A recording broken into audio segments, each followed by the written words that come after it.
क्यों Indian women's footballers को same respect और इंपॉर्टेंस नहीं मिलती है in comparison to Indian men's footballers. Hello guys, मैं हूं आपका host Rishabh AK football geek. तो इस वीडियो में मैं बात करने वाला हूं इंडियन विमेन्स फुटबॉलर्स के बारे में, क्योंकि इंडियन विमेन्स लीग जो इस मंथ ओडिशा में होने वाला था उसको पोस्टपोन कर दिया गया है और कोई भी डेट रिवील नहीं करी है एआईएफएफ ने कि कब वो अब होगा। ये डिसीजन एआईएफएफ ने इसलिए लिया है क्योंकि इंडिया में कोविड-19 के केसेस बहुत बढ़ रहे हैं। मगर क्या कोविड-19 केवल इंडियन विमेन्स लीग को अफेक्ट करता है, आईएसएल को नहीं? आईएसएल जो हुआ था सबसे बड़ा लीग आपने बबल में करा दिया गोवा में, और अब आप कह रहे हो कि आप इंडियन विमेन्स लीग आप होस्ट नहीं कर सकते हो क्योंकि कोविड-19 के केसेस बढ़ रहे हैं। इंडिया होस्ट करने वाला है under 17 women's football world cup और AFC Asian cup of women's in 2022, मतलब अगले साल। और अभी आपने इतने अच्छे फ्रेंडलीज कराए बेलारूस वगैरह से, तो आपने उसी की प्रिपरेशन के लिए कराए।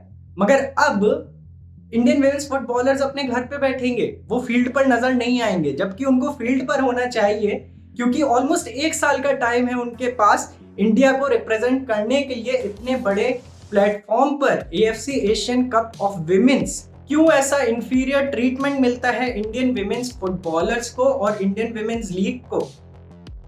हाँ, मैं समझता हूँ कि ज्यादा पैसा खर्च हो जाएगा क्योंकि कोविड-19 चल रहा है, तो वो जो बबल बनाने में, वो ऑर्गेनाइज करने में ज्यादा पैसा खर्च होगा और आपको उतना रिटर्न नहीं मिलेगा।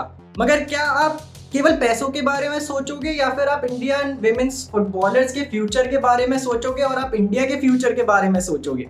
क्योंकि इस टाइम इंडियन विमेन्स फुटबॉलर को खेलना चाहिए, उनको डेली प्रैक्टिस करना चाहिए, क्योंकि तभी तो वो आगे बढ़ेंगी। हम लोग ने देखा बेलारूस वगैरह के अगेंस्ट कि टीम इंडिया अच्छा खेल रही थी। थोड़ी यंग टीम है, डिफेंस बहुत अच्छा है, मगर यंग टीम है तो उनको साथ में खेलने में, साथ में बॉन्डिंग बनाने में थोड़ा टाइम लगेगा और उसके लिए और ज्यादा प्रैक्टिस चाहिए। मगर इंडियन विमेन्स लीग ही आप जब ऐसे पोस्टपोन कर दोगे तो कैसे वो प्रैक्टिस मिलेगी?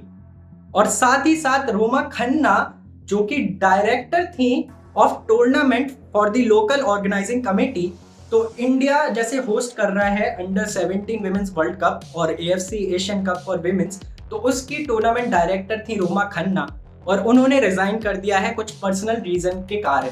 अब वो पर्सनल रीजन ये है कि जो भी उनका इश्यूज होगा, या फिर वो पर्सनल रीजन AIFF से रिलेटेड है कि आप इंडियन विमेन्स लीग को पोस्टपोन कर दे रहे हो ऐसे इंपॉर्टेंट टाइम पर जब उसको होना चाहिए, जब आपको ऑर्गेनाइज करना चाहिए।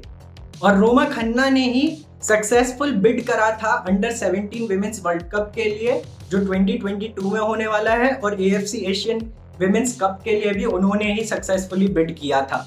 और अब वो नहीं है तो नया डायरेक्टर ऑफ टूर्नामेंट इंडिया को ढूंढना पड़ेगा।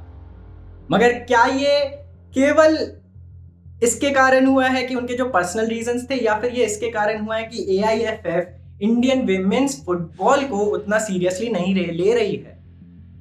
कुछ दिन पहले लास्ट ईयर दिसंबर में प्रफुल्ल पटेल ने बोला था कि इंडियन विमेन्स फुटबॉल टीम के चांसेस बेटर हैं इंडियन मेंस फुटबॉल टीम से वर्ल्ड कप में पहुंचने के। और वो सच बात है क्योंकि Indian women's football team 55 rank पर है 159 नेशंस में, और Indian mains football 105th rank पर है 210 समथिंग नेशंस में। तो इंडियन विमेन्स फुटबॉल टीम के चांसेस बेटर हैं वर्ल्ड कप में पहुंचने के। मगर जब आप इंपॉर्टेंस ही नहीं दोगे, जब आप लीग्स ही ऑर्गेनाइज नहीं करवाओगे, तो कैसे इंडियन विमेन्स फुटबॉल आगे बढ़ेगा? तो यहाँ पे मैं ये कहना चाहता हूँ कि हमको केवल इंडियन मेंस फुटबॉल को सपोर्ट नहीं करना है, हमको इंडियन फुटबॉल को सपोर्ट करना है जिसमें इंडियन विमेन फुटबॉलर्स भी आते हैं। तो it's not only about supporting Indian mains football, it's about supporting Indian football. और हमको इसके लिए कुछ बोलना चाहिए, कुछ करना चाहिए, क्योंकि ऐसे तो नहीं चल पाएगा। अगर आपको इंडियन विमेन्स फुटबॉल को आगे बढ़ाना है और आप इतनी मेहनत भी कर रहे हो, आप एक्शंस भी ले रहे हो, आप ऑर्गेनाइज कर रहे हो इतना बड़े टूर्नामेंट, तो उसके लिए आपके पास टीम भी तो होनी चाहिए अच्छी परफॉर्म करने के लिए, कि आप जो नए यंगस्टर्स आ रहे हैं, जो नए फीमेल प्लेयर्स आएंगे, वो भी तो देखें कि इंडियन विमेन्स फुटबॉल थोड़ा आगे बढ़ रहा है, अच्छा परफॉर्म किया उन्होंने। तो जो पेरेंट्स होंगे वो और ज़्यादा अपने किड्स को बोलेंगे कि हाँ, अब इंडियन विमेन्स फुटबॉल टीम में कोशिश करो पहुंचने की, बिकॉज वो अच्छा परफॉर्म कर रहे हैं। मगर वो परफॉर्मेंस आएगा कहाँ से जब आप उनको प्रॉपर ट्रेनिंग की अपॉर्चुनिटी नहीं दोगे, प्रॉपर खेलने की अपॉर्चुनिटी नहीं दोगे। हाँ, मुझे पता है कुछ लोगों का ओपिनियन डिफरेंट हो सकता है मेरे से कि सेफ्टी ज़्यादा ज़रूरी है, मगर प्रोफेशन ऐसा है। ऐसा नहीं है कि आईपीएल में जो प्लेयर्स खेल रहे हैं वो क्या कहते हैं सेफ्टी नहीं है। जब आईएसएल इतना बड़ा लीग हो सकता है तो इंडियन विमेन्स लीग क्यों नहीं हो सकता? मेरा सिंपल क्वेश्चन ये है। तो मुझे कमेंट सेक्शन में जरूर बताइएगा कि आपका ओपिनियन क्या है इसको लेकर, और क्या आप एग्री करते हैं मेरे साथ कि इंडियन विमेन्स लीग होना चाहिए और जल्द से जल्द होना चाहिए, क्योंकि टाइम नहीं बचा है इंडियन टीम के पास, इंडियन विमेन्स टीम के पास उतना प्रैक्टिस का और उतनी अपॉर्चुनिटी नहीं मिलेगी। और आप अगर घर पे बैठ जाओगे तो फिर वो प्रॉपर रिदम में आना वापस बहुत प्रॉब्लम में हो सकता है। और अभी ये टीम अच्छा खेल के आई है तो वो रिदम है उनके पास, और वो रिदम ये कंटिन्यू कर सकते थे इंडियन विमेन्स लीग में।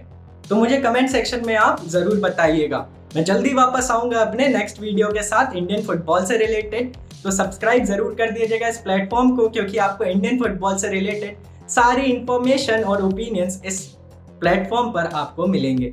तो मैं जल्दी वापस आऊंगा अपने नेक्स्ट वीडियो के साथ। तब तक घर पर रहिए और फुटबॉल गीक देखते रहिए।